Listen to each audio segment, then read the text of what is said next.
Okay, so we're back to Downriver novel. We are almost done, chapter 15. Last part of chapter 14 was Jessie woke up that night while they were camping out, and she woke up and saw Freddie was maybe doing something in the kitchen, and he's clearing up all the materials that they need for cooking or for their food, because Freddie knows that there's gonna be a storm the day after. So Jesse and Star helped him.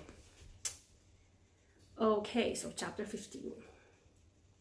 Thunder was rumbling, moving our way. My dad and I were in a lot of trouble, and we knew it.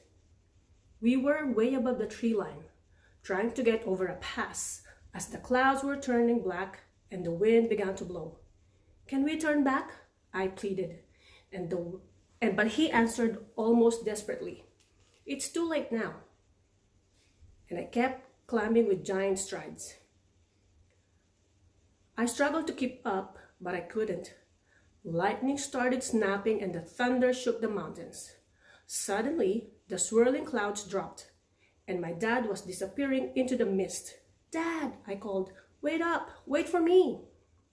When he was gone, and I was running this way and that, stumbling, lost in the fog, calling his name. I caught sight of him again, nearing the lake at the bottom of the slope. The surface of the lake was all jumping with hail. As he went striding into the water, I yelled, "What are you doing?" And he said, "It's not any water in the lake." I saw his face for a minute, but then he suddenly disappeared as the lightning struck, and I ran up and down the shore, trying in vain to catch another glimpse of him. "Dad!" I cried, "Dad!" And I struggled myself awake. That was just a dream. I saw the vague form of Star's face, still asleep, and I remembered where I was. My dad can't help me here, I thought. Thunder rumbled ominously, not very far away, and then again, closer. This was real thunder, not dream thunder. Star's face was suddenly illuminated as if by a flashbulb, as lightning cracked close by, and then the thunder rattled the gorge with an overwhelming concussion. Like a bomb blast, Star woke. I heard curses. Suddenly, the wind hit, a cyclone of a wind, and collapsed our tent around us. Before we could even react, the rain came. A raw, primal, a take-no-prisoner deluge. If you're going to venture into the bowels of the earth, it seemed to say, "Take this." I was wide awake now. I'm pretty sure everybody's awake. Where to start? What could we possibly do? Star was flailing around, elbows flying. Water was already cursing our tent. "Stuff your sleeping bag before it gets wet," I told Star, and so that's what she did. Next thing, we reached out and grabbed our sandy slickers. We pulled them on, half inside, half outside the wreck of our tent, and found ourselves standing in the downpour amidst the flashing lightning.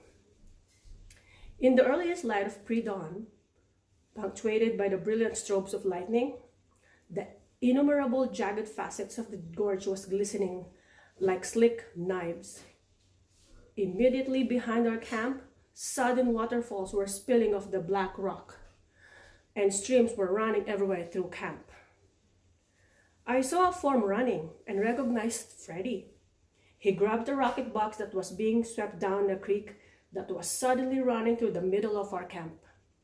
I could see uns and ends out in the river, lost and gone forever, stuff we hadn't had the energy to move the night before.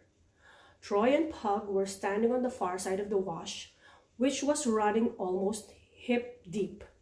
They seemed paralyzed. Freddie yelled to them to get on the side of the creek, and very fast. Freddie sprinted up a hillside to the landing where we'd stashed the group gear, back to the beach in a few bounds with a propane bottle in each hand, and yelled, "Get what you can, get into the boats." Everybody got the message, but for a moment I paused to look. In the first light of dawn, lit brighter every few seconds with flashes of lightning, Monumental red waterfalls were pouring off the cliffs and into the river. Star and I scrambled our way up toward the gear, then hurled down the disintegrating slope with it to the boats. I saw Rita's face. I saw Adam's.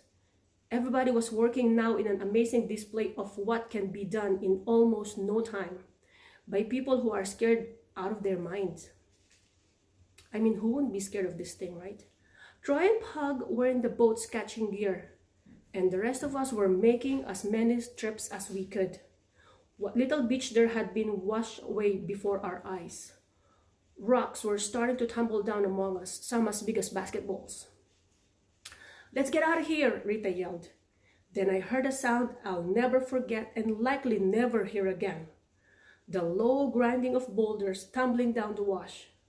Suddenly, the boats were out in the middle of the river, and nobody had untied them. I saw Troy leap for the oars, and Pug reach for the paddle. "Swim!" Freddie yelled, and jumped into the river. Glancing back and seeing all hell breaking loose, I realized I only had a moment, and jumped in after him. I had no life jacket. We'd thrown them into the boats. I was swimming for my life. I looked over and saw Adam alongside me, struggling. I was able to reach the side of the paddle raft, grab Adam, and hold on to the precious chicken line. Troy was hauling Rita into the gearboat.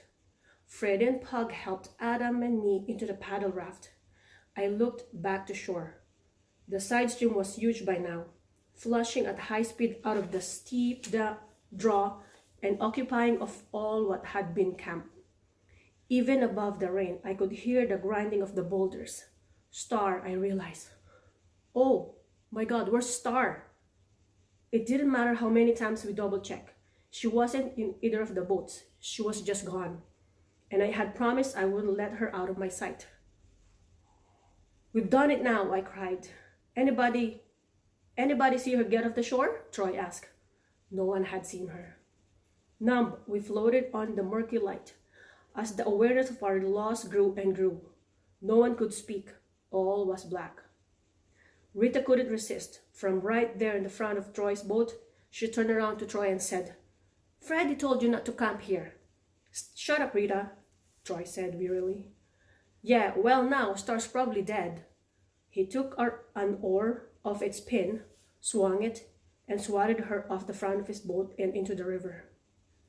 Pug stood with his mouth agape, and the rest of us started paddling over toward Rita. "You wouldn't listen to Freddie," I yelled at Troy. "Because you always have to be in control. It's exactly what you accused Al of. Only it's true of you, not him." He stared at me like he wanted to kill me as we pulled Rita onto the paddle raft. "That's what it is with the maps too," I kept on. "You want everybody looking at you, not some map. You don't care about anybody but yourself. Look what you've done." "Jesse, you're hysterical." Troy turned his back on the paddle raft on all of us. I was trying to block it from my mind, but I couldn't. The death guard, the Grim Reaper, astride the white horse. I had to get past the thought of it and find Star. "She'll all right," I told myself. "We'll find her." The rain quit as suddenly as it had begun.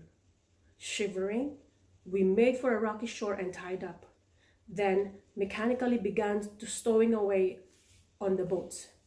It had to be done. Nobody did any talking. Troy and Pug were sitting off by themselves and watching us work. In a few minutes, we were back on the river, floating somberly, shivering and brooding. Pug rode with Troy. That's when it happened. The miracle. Do you think it's Star? Probably. That's when we got off hook that we were sure to hang from the rest of our lives. We heard the voice calling, and then again, there stood Star, knee-deep on water at the edge of the little beach, waving her arms, "Over here, over here." We were so relieved.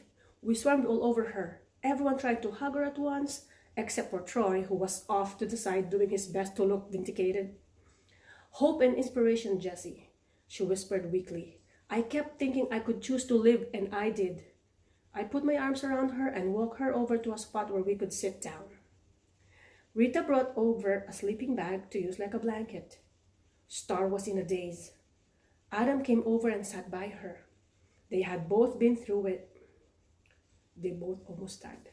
All of us were freezing. We broke out a stove and a propane bottle and fixed some hot coffee. We couldn't get enough of it, especially Star.